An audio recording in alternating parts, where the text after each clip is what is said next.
Hybridisation है वो change हो जाएगी from sp3 to sp2।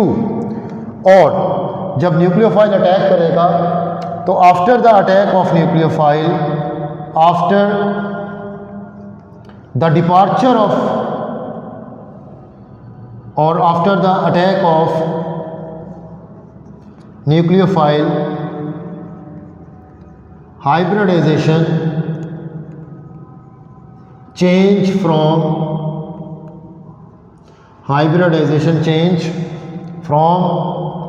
sp2 to sp3।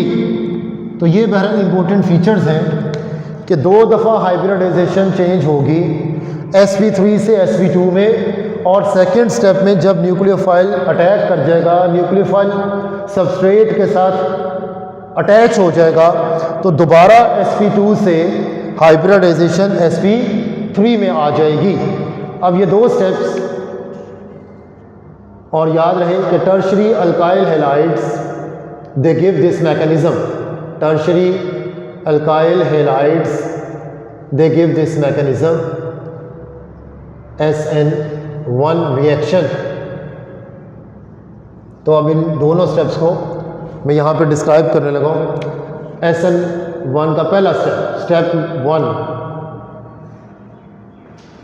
Ionisation. Ionization means positive ion और नेगेटिव आयन में कन्वर्ट होने का प्रोसेस। Step 1 ionisation. तो हमारे पास टर्शरी अल्काइल हैलाइड है, ये है जी tertiary alkyl halide,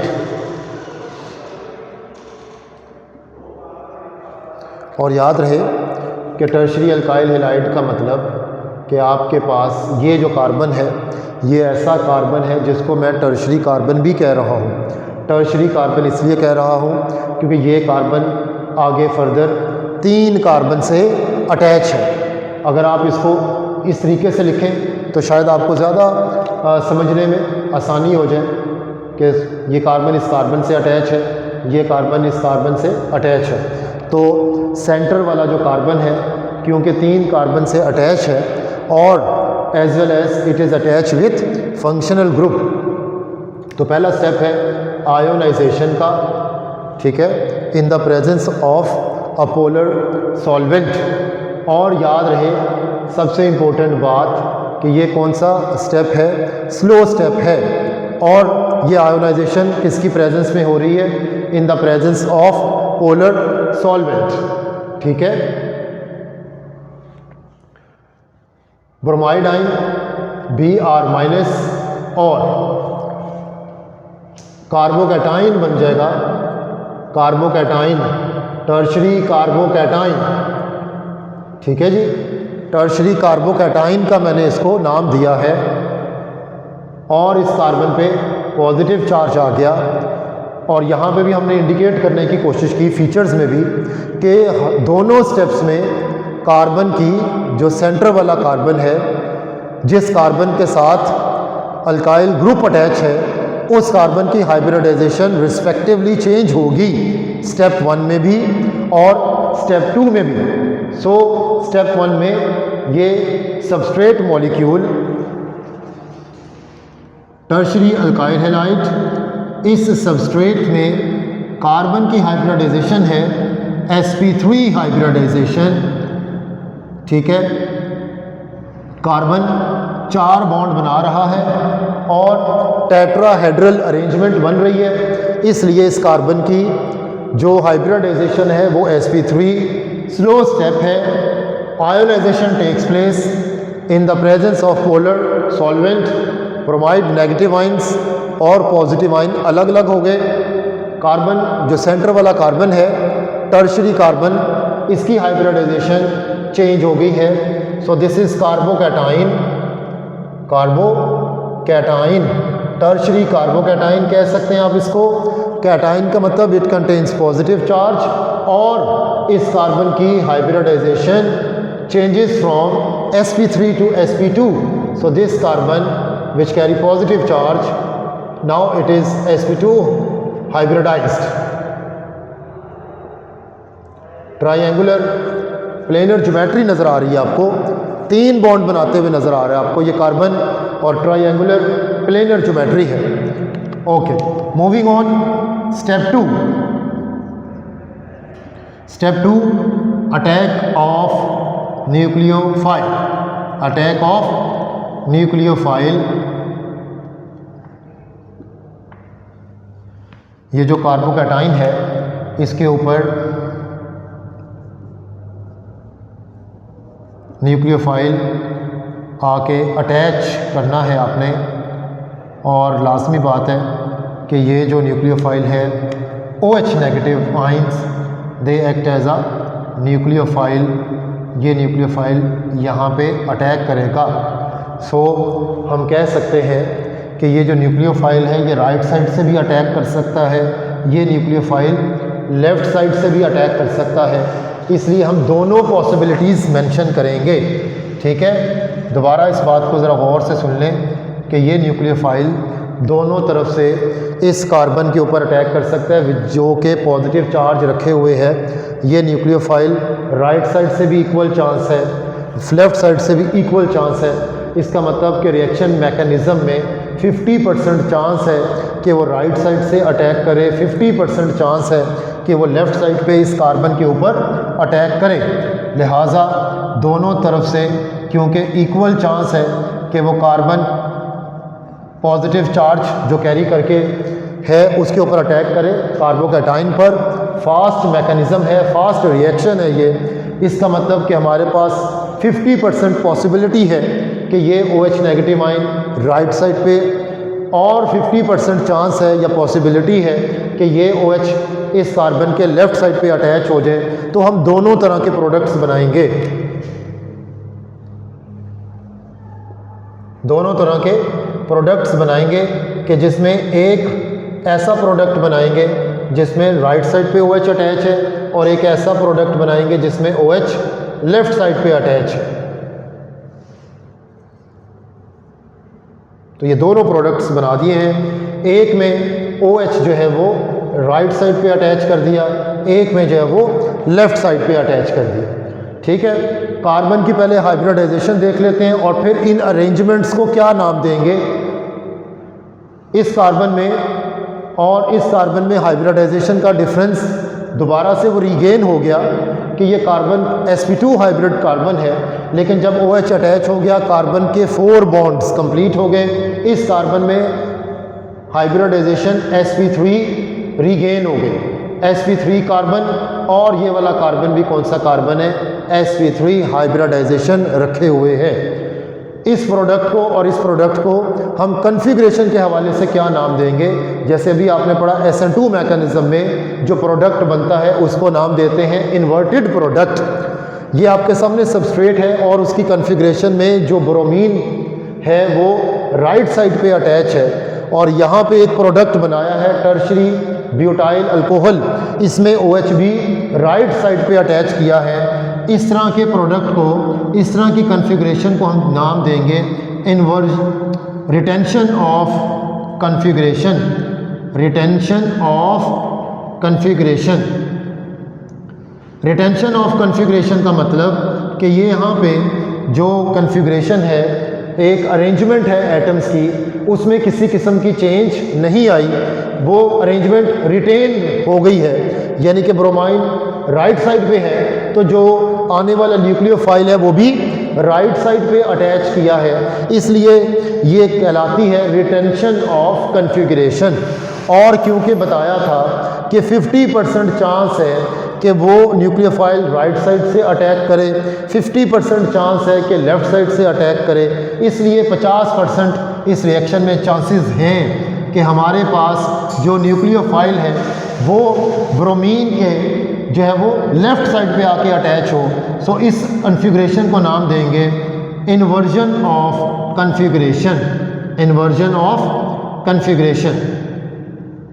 so in this mechanism we have 50% products जो कि कन्फिग्रेशन जिनमें चेंज हो जाएगी, उलट हो जाएगी, उसको हम नाम देंगे इन्वर्जन ऑफ कन्फिग्रेशन।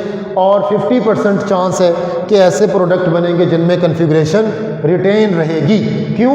क्योंकि 50% चांस है कि न्यूक्लियोफाइल राइट साइड से अटैक करे, 50% चांस है कि न्यूक्लियोफाइल लेफ़्ट साइड से अटैक करे, क्योंकि इस कार्बोकैटाइन के सराउंडिंग में कोई बड़े जो वो हिंड्रेंस नहीं है।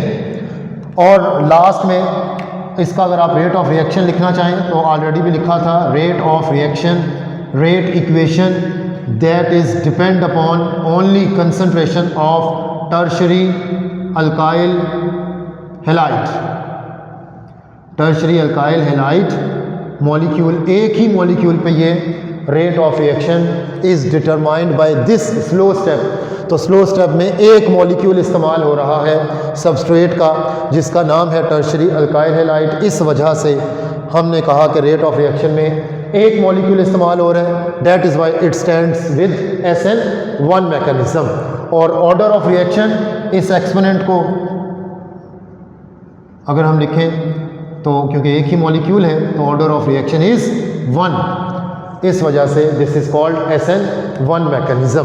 बस आखिरी एक पॉइंट है कि why SN1 mechanism is shown by tertiary alkyl halide.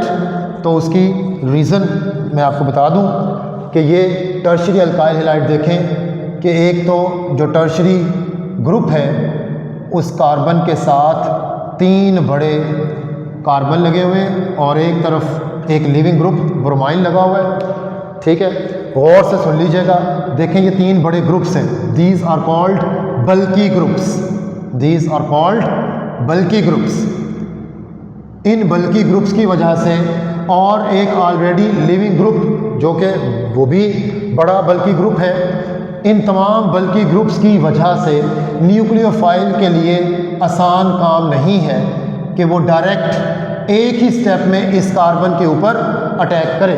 लिहाजा न्यूक्लियोफाइल जो है वो आसानी के साथ इन बल्की ग्रुप्स के होने की वजह से डायरेक्ट जो है वो इस कार्बन के ऊपर, क्योंकि ये कार्बन कौन सा था, ये कार्बन इलेक्ट्रोफिलिक कार्बन है, इसलिए ये न्यूक्लियोफाइल जो कि नेगेटिव चार्ज कैरी करता है उसके लिए आसान काम नहीं है।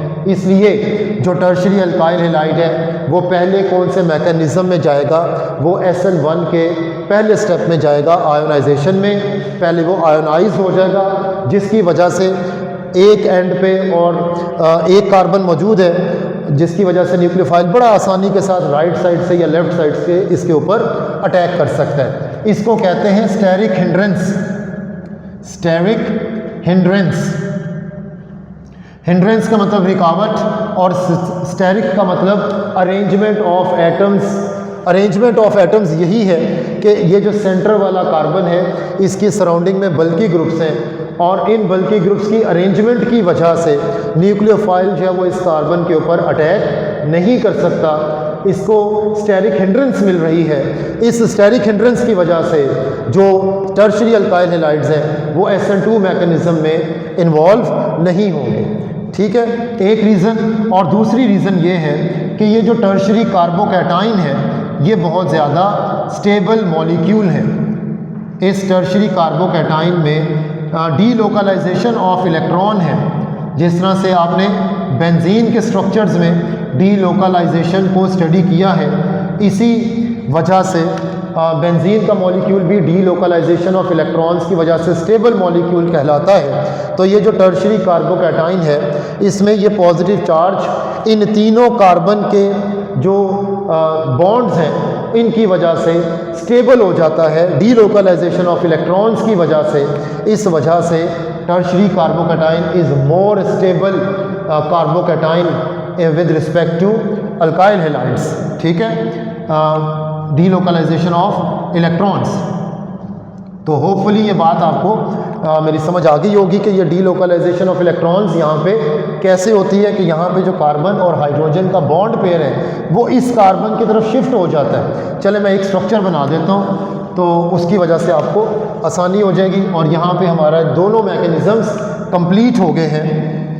कोई भी अगर क्वेश्चन हो तो आप ज़रूर जो है वो पूछ सकते हैं। ये गौर से देख लीजिए डीलोकलाइजेशन कैसे होगी कि ये जो CH3 है इसका ये जो इलेक्ट्रॉन पेयर है वो इस कार्बन की तरफ शिफ्ट होगा, यानी कि यहाँ पे इन दोनों कार्बन जिनके दरमियान सिंगल बॉन्ड है, ये इलेक्ट्रॉन पेयर उधर शिफ्ट होगा, जिसकी वजह से ये CH2 और ये जो कार्बन जिस पे पॉजिटिव चार्ज था ये डबल बॉन्ड बना लेगा।